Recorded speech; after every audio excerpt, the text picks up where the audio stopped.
tout le monde, c'est Kiko. Alors aujourd'hui, nouvelle vidéo qui sera pour faire mon matériel de création. Donc je vais vous présenter tout ce que j'utilise. C'est parti, je vous laisse avec la suite. Tout d'abord, on va commencer avec mon carton à tissu. Donc j'ai de la feutrine, des tissus plus fins comme celui-là.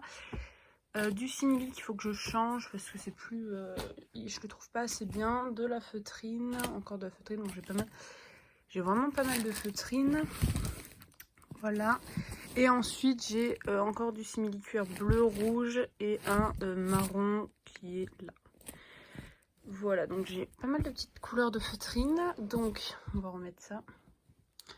Ensuite, on a pour les longes et les licres léthologiques Breyer, parce que c'est un peu épais celui-là. Après, on a ceux-là, voilà, et celui-là. Ça, c'est tout pour les longes. Et ces deux-là, je peux faire des licres léthologiques avec. Voilà. Après, c'est aussi pour les contours des couvertures hein, que j'utilise. Ensuite, on a un comme le bleu qui est très fin, voilà, donc c'est un plutôt fin, donc ça c'est mes préférés. Avant j'aimais pas trop parce que j'arrivais pas à faire des créations avec, et maintenant que j'y arrive, vraiment je les adore. Il va falloir que je m'en rachète parce que ça fait vraiment des jolies couvertures et pas trop épaisses qui font qu'elles tombent et qu'elles ne restent pas droites quand... Parce que la feutrine c'est plutôt épais et des fois du coup ça reste droit et c'est pas très beau. Après on a du tissu comme celui-là, du rose. Ça j'ai encore jamais fait de couverture avec, mais je pense que c'est tout à fait possible. Et après, il n'y a rien d'intéressant. Ensuite, il y a du petit ruban. Donc voilà, donc ça, j'en ai pas mal. Et c'est tout dans un petit sac comme ceci. Ensuite, j'ai de la moumoute là que je ne me sers pas spécialement. Des restes de tissu parce que je ne jette pas. Et du coup, quand j'ai besoin de petits bouts de tissu, je pioche là-bas dedans. Ça évite donc les plus gros morceaux, je ne les jette pas. Voilà, pour éviter le gaspillage, tout simplement. Donc ça, voilà, c'est ce qu'il y a dans la petite caisse pour mes tissus. Ensuite, on passe au matériel plus concret. Donc j'utilise tout d'abord un petit cutter comme ça. Voilà, donc c'est très pratique ça.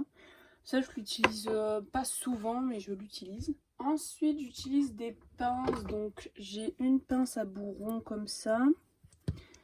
Une pince coupante comme ça. Attendez, parce que voilà. Une pince plate, une pince, je sais pas comment ça s'appelle. J'ai également une pince en plate mais en triangle, un peu différente. Une autre pince coupante et une pince comme ceci que je me sers jamais. Ensuite, pour ce qui est des pinces, j'ai celle-ci aussi. Voilà, donc en fait celle-là je l'utilise parce qu'elle a elle a un bout très fin et du coup c'est pas mal pratique pour faire quelques créations. Ensuite, j'ai ce petit objet que j'utilise jamais, mais qui est plutôt pratique. Voilà, ça sert à faire des petits trous, voilà. Donc ça, c'est pratique pour quand on fait les selles. Mais moi, il marche pas sur mon simili cuir, du coup, il va falloir que je le change. Ensuite, j'ai une paire de ciseaux, pas très fou. J'ai une boîte de petits anneaux comme celui-là. Donc il y a diverses tailles, mais si je m'en sers pas maintenant, je fais mes anneaux moi-même parce que je les trouve trop épais. Et dans la dernière petite truc, j'ai des petites attaches comme ceci, en argent. Et donc ça c'est pour les fermoirs, ces petits là où ça se ferme. En argent et en noir. Et il y a deux compartiments en fait. Il y a le compartiment pour ce qui sert à accrocher, donc l'attache, et là où on l'attache en fait. Ensuite j'ai plein de petites agrafes. Voilà, donc j'ai une petite boîte. De temps en temps, pas souvent, j'utilise de la cyano, donc voilà, comme ça tient bien. Je l'utilise principalement pour les longes et les tissus super fins qui s'accrochent pas trop entre eux. Et franchement, c'est plutôt pas mal. Et ensuite, pour mes licres léthologiques que j'aime beaucoup, j'ai ce petit fil noir comme ceci. Et comme vous voyez, il est vraiment au bout du rouleau. Alors du coup, il va falloir que j'aille en racheter un dès que possible.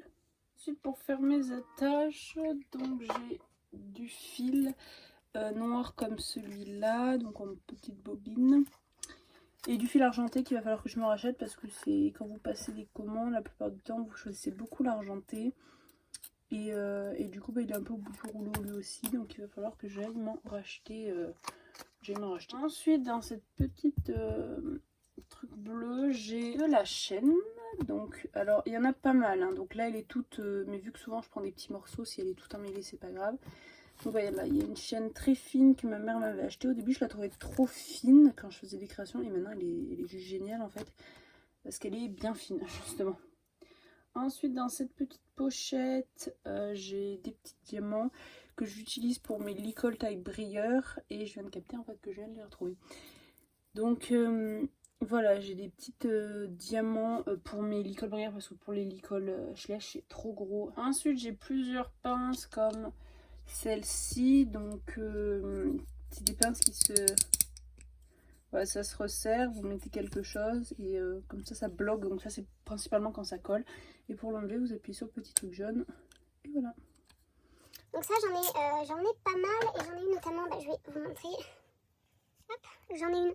Là, donc en fait quand je fais mes tresses je m'assois et je le bloque, donc je bloque et je fais mes tresses, ou alors quand je fais des customs, je les accroche là avec la queue et du coup ils pendent et ils sèchent, et c'est très pratique ça quand on met du fixatif ou de la peinture sous les sabots, voilà.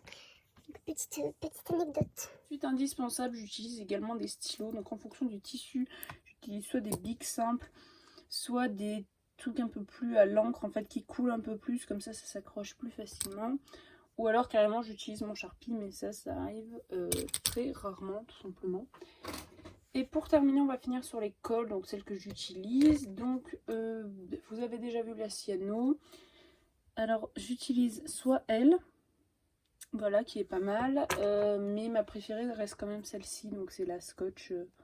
Voilà, un gel lu que vous... Donc les deux que vous venez de voir, vous les trouvez très facilement en grande surface. Ensuite, j'utilise celle-ci pour quand je coupe du ruban et que ça passe dans les anneaux sans que ça s'effiloche.